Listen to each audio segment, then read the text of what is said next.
should be like you, Mel.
Ultimate on-demand destination for the UK's best fan-led football podcasts. Want authentic supporter insight on all things Bournemouth? Follow Up the Cherries in all departments on the TalkSport Fan Network. Club-dedicated content created by the fans, for the fans. Search TalkSport Fan Network.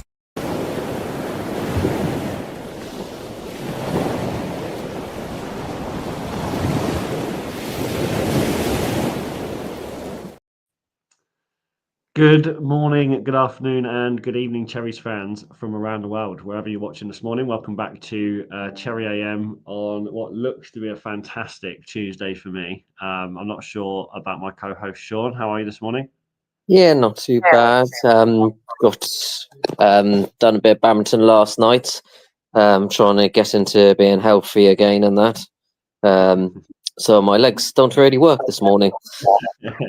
No, and there was a few bits and bobs going on yesterday. I know that you reported on the women's game on yesterday's show, which is fantastic. We're going to go straight to the chat because that is popping off already this morning, which is awesome as well. Yep. Morning to Paul Sants.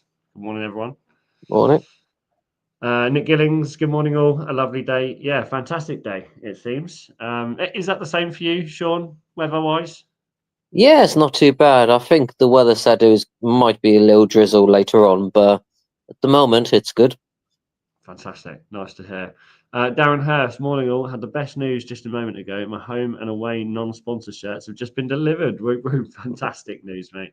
How long did that take to get over to you, Darren? I imagine a lot longer than it would for us, but that'd be interesting to know. Excuse me. Chris Hubble, morning everyone up the Cherries. Morning, Chris. Malcolm Chiverton, good morning. Ollie, Sean, and everyone in the chat. Morning, Mal. Morning. Hoping you're well. Malcolm Chiverton says, wear them with pride, Darren. Yeah, absolutely. Paul Sants says, good news, Darren. I've still got to wait for mine until my birthday next week. Paul Sants' wife bought it weeks ago. She keeps teasing me with it. Nice. Yeah, I had that one season. Chris Hubble, happy birthday for next week, Paul. Yeah, we'll let us know when that is, Paul, and we'll do a shout out for sure. Liam Humby, good morning, Cherries fans. Morning, Liam. Morning. Paul says thanks, Chris. Paul from Oz, hi all, 19 degrees, sunny here. Finally, a good weather update, Paul. I see it feels it's been rainy and less than 10 degrees every time you've given us an update recently. So it's fantastic to hear. Chris Hubble says, welcome, Paul. Dan Short, morning, Ollie and Sean. Thoughts on Nuno getting sacked and who would you like to replace him? Yeah, we're going to come to that in a moment. Liam Humby, happy birthday for next week, Paul. And Darren Hurst, finally, Ollie ordered shirts on the 23rd of August. What are we on now? 9th of September. Oh, yes. That's actually not that bad. What's that, just 2.5 weeks, something like that? Not bad. Yeah, there is some news, isn't there? There's been some things going on this morning, not necessarily Cherries related, but I think since the last time I did a Cherry AM, there's been some crazy things happening in the world of football, from Daniel Levy stepping down at Spurs. Obviously, internationals going on this weekend. And then, as of this morning, Nuno being sacked because of dispute with the owner, Marinakis, as of this morning, which, as I'm sure you'll agree, Sean, and as we've already discussed this morning, isn't great news at all for Forest, but might turn out good news. Yeah, I say for us, it's probably good news, but yeah, I feel sorry for the Forest fans. I doubt any of the Forest fans would have wanted a sacking going on. So, I say they got, I think it's 4 points so far, if I remember reading right. So it's not like they're on 3 losses or anything like that. So, yeah, they seem to be doing all right to start of the season, but yeah, it's a bit of a strange one. It's definitely one of those internal things. Absolutely, yeah. And I think considering his time with Forest, I think it's a crazy move. I think they've just gone from strength to strength, haven't they? Really, since he's been in charge, and it's shown on the pitch and in the squad. So yeah, strange move there from Forest, but obviously internally, there's been an upset somewhere. So I mean, can you think of any other people on the chat could say? Can you think of any other managers that have done successfully like he has and that, and got sacked pretty much beginning of the season? It's a very unusual thing. It is a strange one. It is a strange one. We've got Paul Sant here just saying, watch the Forest podcast. Most fans want Andoni, but that won't happen. There's no way. There is absolutely no way Andoni would make that move. I think Ange is favourite. Malcolm goes, I think Forest have made a big mistake. Nuno gave the fans a brilliant season last season. Fans will be absolutely gutted. Yeah, couldn't agree more. I think that's a huge, huge thing to do, especially after the success that he's brought, as just mentioned. Yeah, spot on, Malcolm. And then Paul from Oz, Postecoglou possibly lined up. Both Greek mates. Interesting. Yeah, it could be. It makes sense. Yeah, obviously, as you said, Onam being Marinakis, being Greek, so it could work. It could work. In international news, now I know that there was quite a lot been going on since Friday. I know we had quite a few players playing in internationals. Jimenez starting for Spain on Friday night for the under-21s. Dango, obviously not AFCB anymore, but previously scored for Burkina Faso, but also missed a penalty on Friday. And then yesterday, more importantly, Adley started on the bench for Morocco, but came on as a sub after 86 minutes, which is awesome that he's getting some minutes on international pitch. Alex Scott wasn't included for his under-21s. And then this is all from Malcolm, by the way, so shout out to Malcolm Chiverton. Interesting fact, the Cherry substituted by a Cherry. So Ryan Christie came on for Alan Doak last night, which, yeah, I think that's a great little fun fact. So thanks for that, Malcolm. You didn't manage to watch any of the internationals, is that right? No, I thought I didn't even. Usually, I try to watch the Wales game, so I'm annoyed about missing that one. I didn't even know it was Welsh anyway, so got another reason to watch them as well. Yes. But yeah, I say I'm obviously half Welsh, so that's why I try to follow the Welsh team. And the only other shout out, saying with Dango ex Bournemouth players, Chris Matham, obviously Chris Matham having 80 whatever minutes. Playing for Wales as well, so yeah, lots of Cherries or ex-Cherries players around. Well, Ben Doak's Scotland. Oh, Scotland, yeah. Sorry, Scotland, yeah, he's Scottish. He did look good. He did look good for Scotland. And there was a game tonight as well, which someone's just said, which is for Petrovic. Perfect. Oh. Yeah, so Paul. And Dan Shaw also updates saying Wales play tonight and so does England, which is awesome. Now, I want to move on to, for me, which is the most exciting point of the week. I'm not sure about everyone else in the chat and yourself, Sean, but that is the upcoming game at the weekend against Brighton. Now, since the Premier League kicked off, we've had our wins and our losses already. It's already been a mix of emotions in regards to playing styles, starting 11s, squads, things like that. How are we shaping up, and how do you think we're going to look against Brighton? I think we should shape up good. I say most of the injuries are coming back or fully back. I mean, Ryan Christie, for example, was quite shaky, but I think certainly the last game he seemed to be back to his old self. And I say Brooks has gone on to a next level and all that kind of stuff. Evan Nelson kicked off with his goal, so obviously, hopefully, he'll kick off further on that. And I think predicting the team is going to be impossible, though. With the new signing, Andoni already showed that he's not afraid to put a new signing in with basically a day or two experience, whatever it was.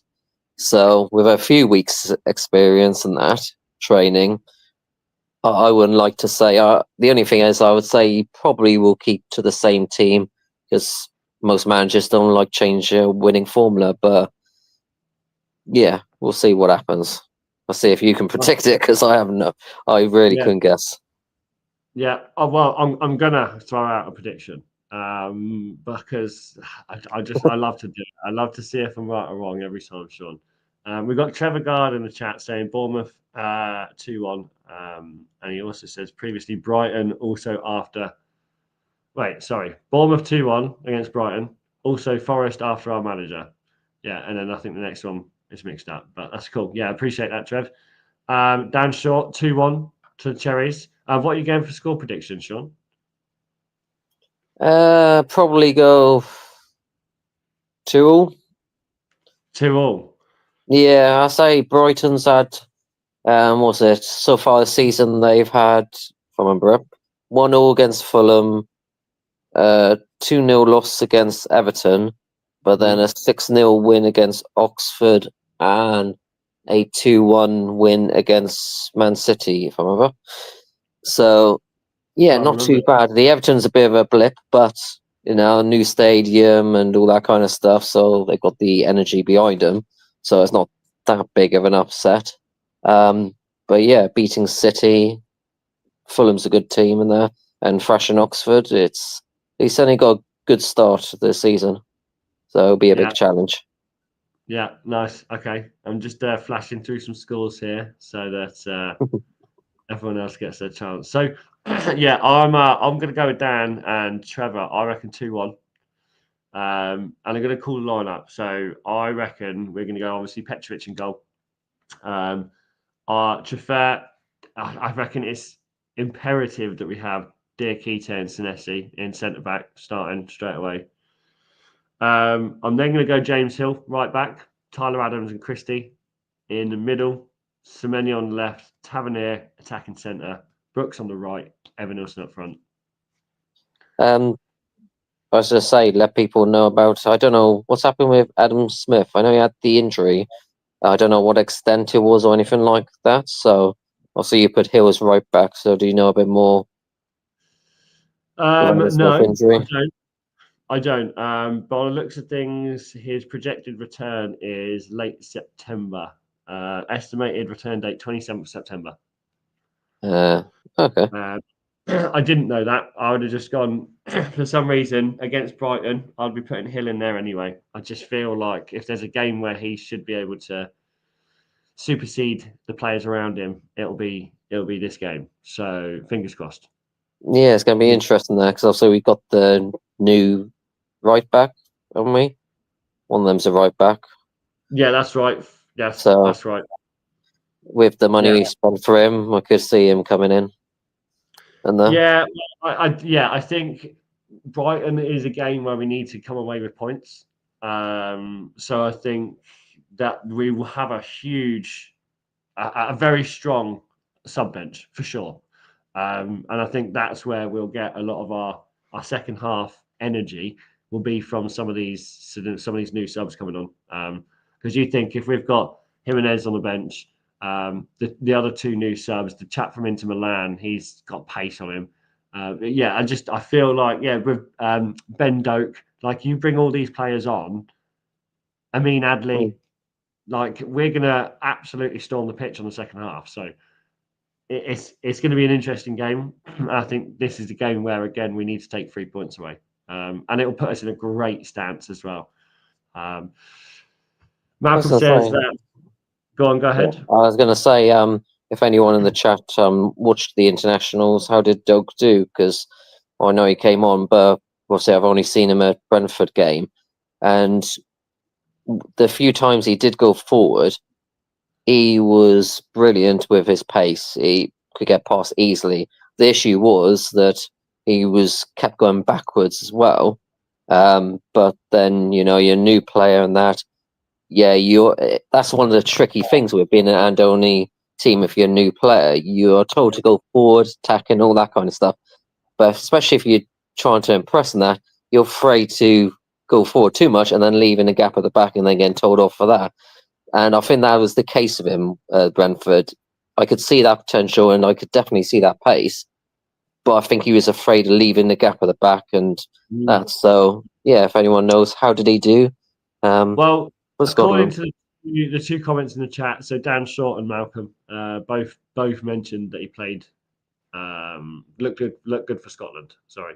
I'm going to take it from that he did all right. It'd be good for me to go back and watch them anyway, so I probably will at some point just to watch some highlights. But I might do that after the England and Wales game tonight. So, but yeah, you're absolutely right. I think he's got a chance to stand out, right? And he can definitely fit into that spot, but he's trying to adapt to how Bournemouth play and how Andoni wants him to play. Yeah, I agree.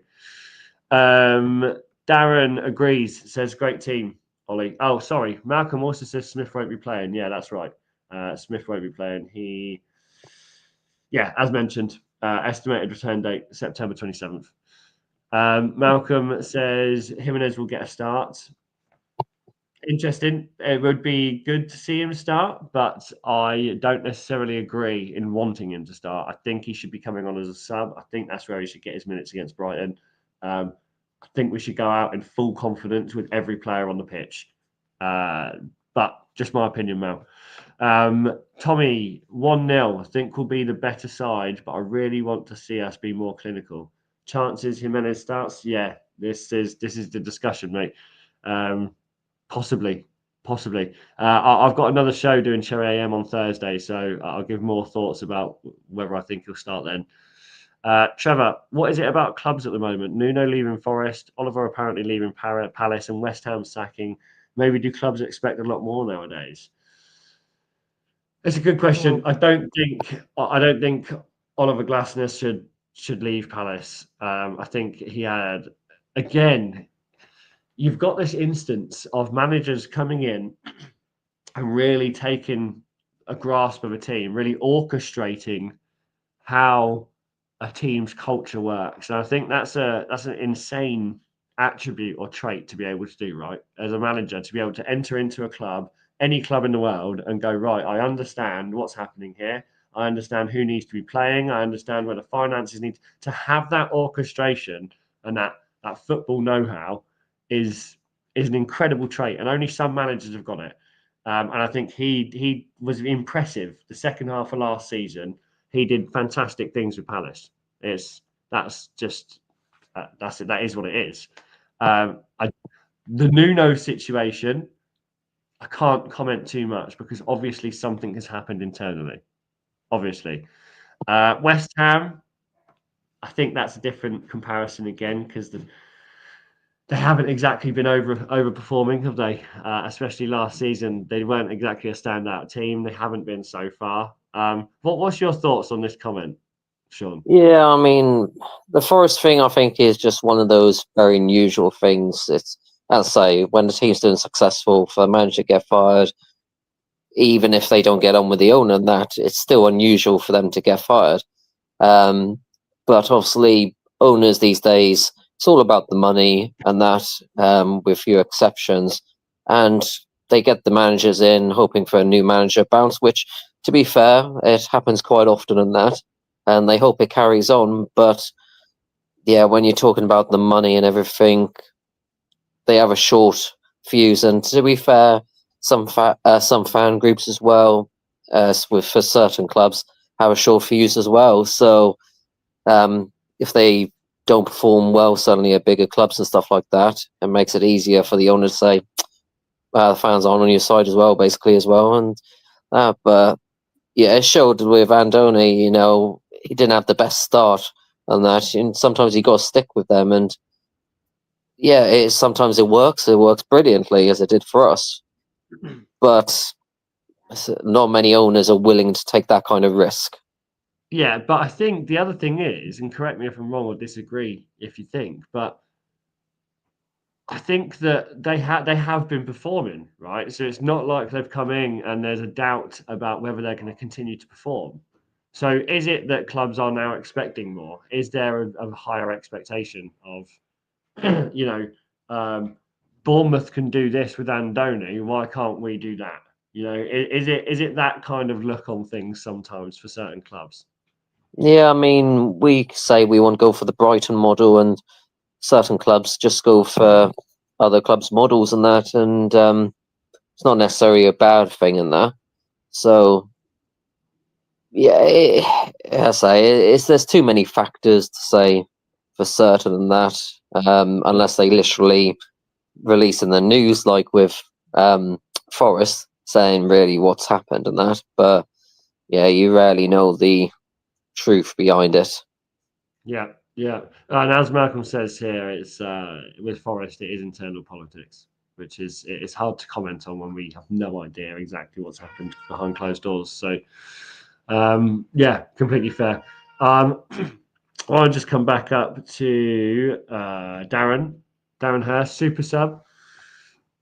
KB, Adley, Krupi, if 3-1, good to see Milo the Savage get some late minutes. Yeah, completely agree. That'd be fantastic. Let me just sort this cat out because he's making a ridiculous amount. Sorry about Yeah, that. that's all right. Yeah, completely agree. Milo the Savage would be fantastic to see get some minutes. Liam Humby, he played well, one of Scotland's best players. Nice. That's in regards to Ben Doak. Good news. Malcolm at Trevor Guard, early season when clubs don't start good, there was always the urge to change sooner rather than later. Yeah, is that sometimes a bit preempted, Malcolm? Do you think? Is it a bit of a rush sometimes, or a bit of a panic maybe from some results? Be interested to know what you think. Paul from Oz, much too strong for Brighton. 3-0 for me. Love that. That is I love that. pure Yeah. optimism. I love Yeah, it. love that, but I think Brighton are a much bigger challenge than people realise. I say mid-table, 4 points doesn't sound that impressive, but when they thrashed Oxford, beat City, yeah, Fulham's a good team, get a draw, it's not too bad. Yeah, yeah. I'm excited for it. I always get this little feeling in me when there's a weekend missed of football, and it doesn't matter what game's coming up. But I've been 10 days without football now, so can't wait for the weekend. Tommy, other clubs' instabilities really highlight how blessed we are to have Foley and Iriola. Both are equally invested and ambitious. Yeah, we've hit the nail on the head with the dynamic duo there, haven't we, Tommy? I completely agree. Paul Sants, I think it was a strained relationship between Nuno and Edu.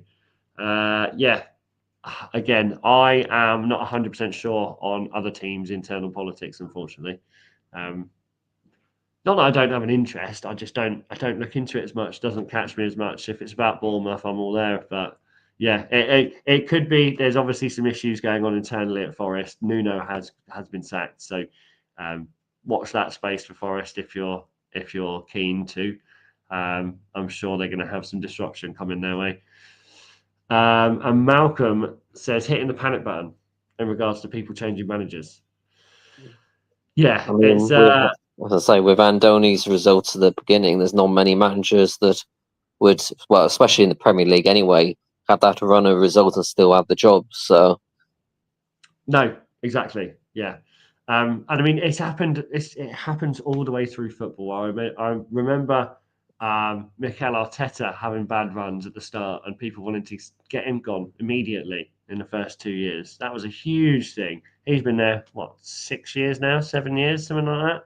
And you see it all the time in football. There are managers that teams try and push out as quick as possible, and it's maybe not necessary or relevant, and it doesn't go the right way. But watch that space. We'll keep updated with what goes on at Forest every now and then. But for now, there isn't too much else to be reporting on. So, Cherries fans, unless my co-host Sean has got anything else to update you on, we're going to bid you farewell until tomorrow's show, because all this does is count down the days quicker to get us back to the Premier League. So, for now, farewell, up the Cherries, and enjoy the rest of your day. Thanks, Sean.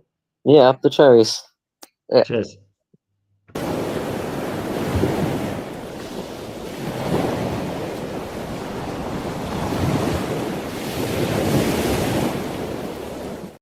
TalkSport Fan Network. The ultimate on-demand destination for the UK's best fan-led football podcasts. Want authentic supporter insight on all things Bournemouth? Follow Up the Cherries in all departments on the TalkSport Fan Network. Club-dedicated content created by the fans, for the fans. Search TalkSport Fan Network.